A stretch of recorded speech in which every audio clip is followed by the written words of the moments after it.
Hi friends, welcome to ವಿಜಯ ಸಾಸ್ವಿ kitchen. ಇವತ್ತು ನಾನು ಬಾದುಷಾ ರೆಸಿಪಿ ಮಾಡಿ ತೋರಿಸ್ತಾ ಇದ್ದೀನಿ. ಅದಕ್ಕೆ ಬೇಕಾಗುವ ಸಾಮಗ್ರಿಗಳು: ತುಪ್ಪ, ಸಕ್ಕರೆ, ಮೊಸರು, ಹಾಲು, ಮೈದಾ, ಬೇಕಿಂಗ್ ಪೌಡರ್, ಫುಡ್ ಕಲರ್ ಮತ್ತು ನಿಂಬೆ ರಸ ಮತ್ತು ಆಯಿಲ್. ಇವಾಗ ಏನು ಮಾಡೋದು ಹೇಗೆ ಅಂತ ತೋರಿಸ್ತೀನಿ. ಸಕ್ಕರೆ ಪಾಕ ಮಾಡ್ಕೊಳ್ಬೇಕು. ಫಸ್ಟ್ಗೆ ಆ ಸಕ್ಕರೆ ಮುಳುಗೋಷ್ಟು ನೀರು ಹಾಕಬೇಕು. ತುಂಬ ಜಾಸ್ತಿ ಹಾಕಬೇಡಿ, ಸ್ವಲ್ಪ ಹಾಕಿ ಸಾಕು. ಕಾಲು ಕಪ್ ಹಾಕಿದರೆ ಸಾಕು. 1/4 kg ಸಕ್ಕರೆಗೆ 1/4 ಕಪ್ನಷ್ಟು ನೀರು ಹಾಕಿ. 1/4 kg ಸಕ್ಕರೆಗೆ 1/4 kg ಮೈದಾ ಹಾಕಿ. ಇದು ಈ ಥರ ಎಳೆ ಪಾಕ ಬರಬೇಕು. ಎಳೆ ಪಾಕ ಬಂದಮೇಲೆ ಆಫ್ ಮಾಡಿಬಿಟ್ಟು ಫುಡ್ ಕಲರ್ ಮತ್ತು ನಿಂಬೆ ರಸ ಹಾಕಬೇಕು.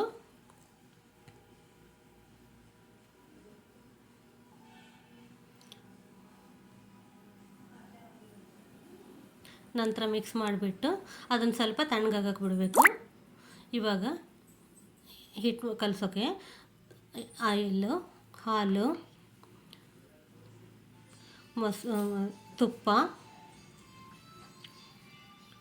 ಮೊಸರು ಎಲ್ಲನೂ ಮಿಕ್ಸ್ ಮಾಡಬೇಕು. ಮತ್ತು ಬೇಕಿಂಗ್ ಪೌಡರ್ ಎಲ್ಲ ಹಾಕ್ಬಿಟ್ಟು ನೀಟಾಗಿ ಮಿಕ್ಸ್ ಮಾಡಬೇಕು. ಫಸ್ಟ್ ಇದೆಲ್ಲ ಕ್ಲೀನಾಗಿ ಮಿಕ್ಸ್ ಮಾಡಿ ಆದಮೇಲೆ ಇದಕ್ಕೆ ಮೈದಾ ಹಿಟ್ಟು ಸೇರಿಸ್ಕೋಬೇಕು. ಇದಕ್ಕೆ ನಾನು 2.5 ಕಪ್ ಮೈದಾ ಹಿಟ್ಟು ತೊಗೊಂಡಿದ್ದೀನಿ. ನೋಡ್ಕೊಂಡ್ಬಿಟ್ಟು ಮಿಕ್ಸ್ ಮಾಡ್ಕೊಳ್ಳಿ.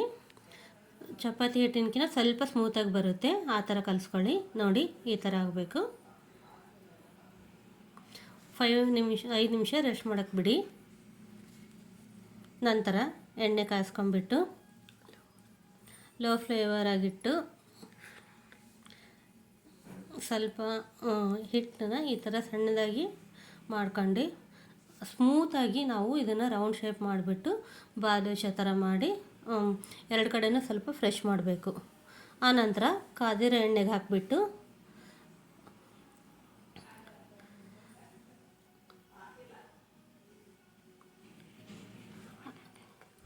ಒಂದೊಂದೇ ಹಾಕಿ ಅದು ಮೇಲೆ ತೇಲೋವರೆಗೂ ನಾವು ಮುಟ್ಟಬಾರ್ದು. ಆಗ ಈ ಥರ ತೇಲಿ ಬರಬೇಕು. ಆನಂತರ ತಿರುಗಿಸ್ಬಿಟ್ಟು ಹಾಕಿ ಚೆನ್ನಾಗಿ 2 ಕಡೆ ಗೋಲ್ಡನ್ ಕಲರ್ ಬರೋವರೆಗೂ ಬೇಯಿಸ್ಕೊಂಡು ಆಮೇಲೆ ಪಾಕದಲ್ಲಿ ಹಾಕಬೇಕು. 10 ನಿಮಿಷ ಪಾಕದಲ್ಲಿ ಹಾಕಿ ಚೆನ್ನಾಗಿ ಅವು ನೆಂದ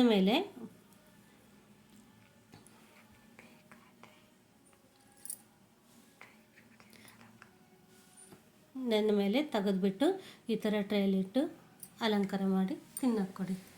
ಥ್ಯಾಂಕ್ ಯು ಫಾರ್ ವಾಚಿಂಗ್.